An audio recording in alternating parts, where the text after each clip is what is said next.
રાધે રાધે. જય સિયારામ. આપણે ઠાકોરજીની સેવા કેવી રીતે કરવી એના ઉપર પ્રવચન ચાલે છે. તો આપણે કાલે એક પ્રશ્ન અધૂરો હતો, એ પ્રશ્નની ચર્ચા કરીએ. હવે 35 પાના આ પુસ્તકના બાકી છે, એટલે અઠવાડિયામાં આ પુસ્તક કદાચ સમાપ્ત થઈ જશે. પછી આપણે બીજો સત્સંગમાં વિષય લેશી, પણ 35 પાના નાના નાના આના બાકી છે. તો પ્રશ્ન એવો હતો કે ભગવાન જ બધાને સુવડાવે છે, તો ભગવાનને કોણ સુવડાવી શકે? તમે કહો છો કે લડ્ડુ ગોપાલને સુવડાવવા જોઈએ. તો કે લડ્ડુ ગોપાલને આપણે શા માટે સુવડાવીએ? ભગવાન જ આખા જગતને સુવડાવે છે, તો લડ્ડુ ગોપાલને સુવડાવવાની શું જરૂર છે? બતાવો મને. ત્યારે એમ કે છે કે ભક્તના ભાવ પ્રમાણે ભગવાન હાલે. ભગવાનને સ્વતંત્ર મન નથી, ભગવાનના સ્વતંત્ર વિચાર નથી. ભગવાન નિર્ગુણ છે, નિરાકાર છે, વિચાર વગરના છે, ઈચ્છા વગરના છે, આનંદમય છે, કેવળ આનંદમય છે.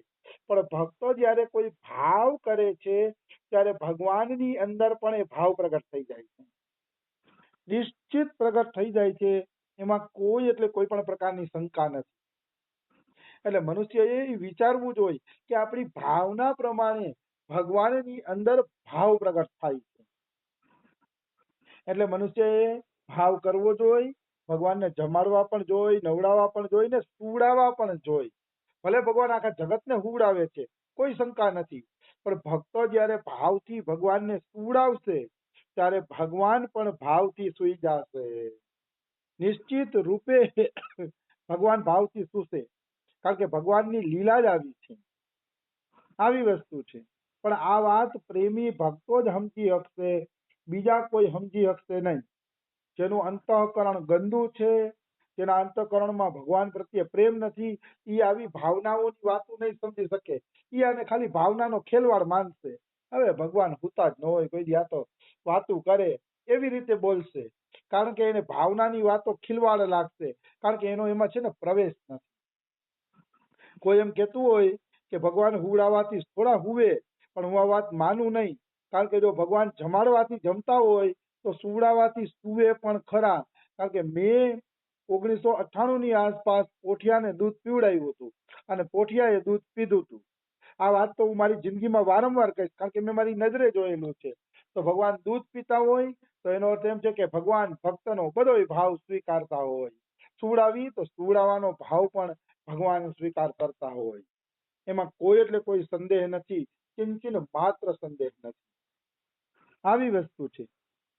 પાના જ્યુ પીલી પડી રે, લોગ કહે પિંડ રોગ, છાને લાંગણ મેં કિયા રે, રામ મિલન કે જોગ. મીરાબાઈ બોલે છે, મીરાબાઈ, કે આ ભાવનાની વાતો ભાવુક વ્યક્તિ જ સમજી શકશે. કે હું પીળી પડી ગઈ, પીળી પડી ગઈ ને એટલે બધાને એમ થયું કે મીરાબાઈને તો પીલિયાનો રોગ થઈ ગયો છે. કે પીલિયાનો રોગ થઈ ગયો છે, વાસ્તવમાં મને પીલિયાનો રોગ નહોતો, રામ મિલન કે જોગ, મને રામને મળવાના કોડ હતા, ભગવાનને મળવાના કોડ હતા. એ ભગવાનને મળવાના કોડમાં હું પીળી પડી ગઈ હતી. પણ સંસારી સમજી ના કોઈ કે બાબુલ બેદ બુલાઈયા રે, પકડ દિખાઈ મારી બાહ, મૂરખ વેદ મરમ નહીં જાણે, કસક કલેજે માહ. મીરાબાઈ કહે મારા બાબુલે કે મારા પિતાજીએ વૈદ્યને બોલાવ્યા, એટલે વૈદ્યએ મારો હાથ પકડ્યો, હાથ પકડીને નાડી ચેક કરી. તો કે મૂરખ વૈદ મારો હું મરમ જાણે. કે એ વૈદ્ય મૂરખ હતા, એટલે મારો મરમ જાણી ન શક્યા કે મારા કલેજામાં પીડા છે, મારી નાડીમાં પીડા નથી. નાડી જોઈને શું ખબર પડે? પ્રેમની પીડા તો કલેજામાં હોય. હવે કલેજાની વાત કઈ નાડીમાં ન આવે. શરીરમાં રોગ હોય ને તો નાડી બતાવી દઈએ કે શરીરમાં આ રોગ છે, પણ પ્રેમની પીડા કલેજામાં હોય છે, અને એ કલેજાનો રોગ કોઈ દી નાડી પકડીને ઓળખાય નહીં. એટલે કીધું કે આ મૂરખ વેદે મરમ નો જાણ્યો, મારા કલેજામાં પીડા છે ને એ મારી નાડી પકડે છે. મતલબ આ વાક્ય મૂકીને અહીંયા કેવા શું માંગે છે? રામસુખદાસજીના શિષ્ય એમ કહેવા માંગે છે કે પ્રેમી ભક્ત હુવડાવે ત્યારે ભગવાન હુવે છે, પણ આ મૂરખ લોકો જાણી નહીં શકે, આ વેદ જેવા મૂરખ લોકો નહીં જાણી શકે, પ્રેમી ભક્તો જાણી શકશે. પ્રેમી ભક્તો સિવાય આ વાત કોઈ જાણી શકવાના નથી. આવી વાત છે. એટલે હંમેશા પ્રેમી ભક્તોનો સંગ કરવો જોઈએ, વિશ્વાસી ભક્તોનો સંગ કરવો જોઈએ, જેને ભગવાનને લાડ લડાવીને ભગવાનને પોતાના બનાવી લીધા છે એવા ભક્તોનો સંગ કરવો જોઈએ. નાસ્તિક લોકોનો અને મૂર્ખ લોકોનો સંગ કરવો ન જોઈએ. આ સંસારમાં મૂર્ખાઓની કમી નથી. આમ જોઈએ તો 90% મૂર્ખાથી સંસાર ભરેલો છે, એટલે જ આ સંસારને દુખાલય કીધો છે. એટલે મનુષ્યએ હંમેશા ચતુર ભક્તોનો સંગ કરવો જોઈએ, ભગવાનના વિશ્વાસી ભક્તોનો સંગ કરવો જોઈએ. બાકી તો કુંવર જેવા માણસો તો આખા સંસારમાં હજારો છે. કુંવર એકવાર દાળસીએ બેઠા હતા અને ત્યાંથી હંસલા નીકળ્યા. તો હંસલા એમ કહે છે કે સૂર્ય ઉગે ને પછી આપણે આગળની સફર કરશી. તો ડાળકી ઉપર બેઠેલા કુંવર કહે છે, એલા ભાઈ ક્યાં સૂર્યની વાત કરો છો? અમે તો કોઈ દી સૂર્ય જોયો નહીં. તો કે સૂર્ય ઉગે એટલે પ્રકાશ થઈ જાય, તારીખો રંજવાળું થઈ જાય, બધું દેખાવા માંડે. તો કે ખોટી વાત, અમે એવો સૂર્ય જોયો જ નથી. તો હંસલા કે હાલો હાલો અહીંથી ઉડી જાય. આવા કુંવર હારે કોણ લપ કરે કે, અને સૂર્યને જોયો નથી એવા હું લપ કરે. એટલે હંસલા ઉડી ગયા. એમ જે હંસલા જેવા ભક્તો છે ને, અને લૌકિક લોકો સાથે માથાકૂટ ન કરવી જોઈએ, લૌકિક હારે મગજમારી કરવી ન જોઈએ. કારણ કે લૌકિક લોકો કુંવર જેવા છે, એ તો એમ જ કહેવાના છે કે ભગવાન છે જ નહીં ને, હોય તો કોને જોયો છે ને કોને મળે છે ને ફલાણું ના છે. આવું અમારા વ્રજમાં કેટલાય ને ભગવાન મળ્યા હોય ને એવા સંતો અહીંયા પુણે ખાતરે પડેલા છે. કેટલાય સંતો કે જેને ભગવાનની કઈક અનુભૂતિઓ થઈ ગઈ છે. આવી વસ્તુ છે. તો વ્રજમાં આવો તો ખબર પડે, નહીતર શું ધૂળ ખબર પડે? આવી વસ્તુ છે. એટલે આ બધા મૂર્ખ લોકોની આવી વાતો હોય છે, એ વાતોમાં જાજુ ધ્યાન દેવું જોઈએ નહીં. કેવળ અને કેવળ પ્રભુ ભજન તરફ ધ્યાન દેવું જોઈએ. દર્દ કે મારે બન બન ડોલું, વૈદ મિલા નહીં કોઈ, મીરા કી પ્રભુ પીર મિટે જબ, વૈદ સાવરિયા હોય. મીરાબાઈ કે મારા હૃદયમાં પ્રેમની પીડા છે કૃષ્ણ પ્રત્યે, અને એ પ્રેમની પીડા લઈ લઈને હું દર ડોલું છું, પણ દર ડોલું છું તો કોઈ ઈલાજ ન કરી શકું. કારણ કે મીરાબાઈ કે મારી પીર તો ત્યારે જ મટશે જ્યારે વૈદ સાવરિયો હોય, સ્વયં ભગવાન ઠાકુરજી મારા વૈદ બનીને આવશે ને ત્યારે મારો ઈલાજ કરી શકશે. ત્યાં સુધી કોઈ વ્યક્તિ મારો ઈલાજ નહીં કરી શકે. કારણ કે પ્રેમના પારખી કેવલ શ્યામ સુંદર છે, પ્રેમના પારખી કેવલ ભગવાન શ્રી કૃષ્ણ છે, અને ભગવાન કૃષ્ણને હૃદયના રોગના ઈલાજ કરતા આવડે છે. પ્રેમ રોગના ઈલાજ કરતા કેવલ કૃષ્ણને જ આવડે છે, બીજા કોઈને આવડતું નથી. એટલે હંમેશા યાદ રાખવાનું કે આપણી પ્રેમની પીડા, પ્રેમની ભાવનાઓ, પ્રેમની વાતો જે કાંઈ છે ને એ કૃષ્ણને કરવી. કારણ કે કૃષ્ણ સિવાય કોઈ સમજી નહીં શકે. બાકી બધા તમારી જેમ કુંવર જેવા છે, એ હું ધૂળ સમજી શકવાના છે આ પ્રેમની વાતોને? એટલે કૃષ્ણ પ્રત્યે પ્રેમ રાખવો, વાતો એને કરવી, હૃદયની વાતો એને કરવી, જે કેવું હોય એને કેવું. કારણ કે ઈ પ્રેમના પારખી છે. એટલે જ મીરાબાઈ કહે છે, મીરા કી પીર તબરે મિટેગી જબ વૈદ સાવરિયો હોય. જો ઠાકુર સ્વયં વૈદજી બનીને આવશે ને તો મારી પીડા જશે, નહીતર મારી પીડા જવાની નથી. ચોખ્ખી વાત કરે છે મીરાબાઈ. આવી વસ્તુ છે. કૃષ્ણ સિવાય કોણ પીડા જાણી શકે? ગોપીઓ 114 વર્ષનો વિયોગ ભોગવે છે. કૃષ્ણનો 114 વર્ષનો વિયોગ, પણ કૃષ્ણની ગોપીઓએ કૃષ્ણ સિવાય કોઈ પાસે દવા નથી લીધી, કૃષ્ણ સિવાય કોઈનો આશ્રય નથી લીધો. કારણ કે ગોપીઓને ખબર હતી કે કૃષ્ણ સિવાય અમારો રોગ કોઈ દૂર નહીં કરી શકે. અમારો રોગ કેવલ કૃષ્ણ જ દૂર કરશે. એટલે ગોપીઓ નહીં, અનન્ય પ્રેમને ધન્યવાદ છે. એને કૃષ્ણ સિવાય કોઈનો આશ્રય જ ન લીધો. આખી જિંદગી વિરહમાં કાઢી નાખી, આખી જિંદગી રડી રડીને કાઢી નાખી, પણ કૃષ્ણ સિવાય કોઈનો આશ્રય ન લીધો. આવી વસ્તુ છે. આવો અનન્ય પ્રેમ ગોપીઓનો કૃષ્ણ પ્રત્યે હતો, અને આવા અનન્ય દર્દીનો જ ઈલાજ કૃષ્ણ કરે છે. બાકી કૃષ્ણ કાંઈ જેવા તેવા કેસ હાથમાં લેતા નથી. તાવ શરદીના કેસ હોય તો કૃષ્ણ હાથમાં નથી લેતા. કૃષ્ણ તો મોટા મોટા ઓપરેશનોના કેસ હાથમાં લે છે. મતલબ એનો મતલબ એવો છે કે કૃષ્ણને જે અનન્ય પ્રેમ કરે છે અને કૃષ્ણ સિવાય મરવાનું પસંદ કરે છે, પણ બીજા પાસે દવા લેવાનું પસંદ નથી કરતા, એવા જ ભક્તોનો કૃષ્ણ ઈલાજ કરે છે. તાવ શરદી એટલે થોડીક વાર ઓલી દેવી દેવતાને માયના, થોડીક વાર ઓલી દેવી દેવતાને માયના, થોડીક વાર વા માથું નમાયું, વા માથું નમાયું, એવાના ઈલાજ કૃષ્ણ કરતો નથી. હા, આદર બધાયનો કરી શકો, આદર કરી શકો, પણ તમને એમ થાય કે કૃષ્ણ તો મારી મનોકામના પૂરી નથી કરતા, હાલો ને બીજા દેવી દેવતાને પકડી લઉં. આવા વ્યક્તિનો ઈલાજ કૃષ્ણ કરતા નથી. આવા વ્યક્તિનો હાથ કૃષ્ણ પકડતા નથી. અનન્ય પ્રેમીઓનો હાથ કૃષ્ણ પકડે છે. એટલે પ્રેમ અનન્ય હોવો જોઈએ. 7મા અધ્યાયનો પ્રથમ શ્લોક કેટલો બધો મસ્ત છે. મૈયા આસક્ત મનાહા પાર્થ યોગમ યુંજન મદાશ્રયઃ અસંશયમ સમગ્રમ મામ યથા જ્ઞાસ્યસી તચ્છૃણુ. ભગવાન એમ કહે છે, મય આસક્ત મનાહા, અર્જુન જો તારે મને તત્વથી જાણવો હોય તો તારે પેલા મયાસક્ત મનાહા થવું પડશે. મારામાં આસક્ત મનવાળું બનવું પડશે. મારા સિવાય તારા મનની ક્યાંય આસક્તિ ન હોવી જોઈએ.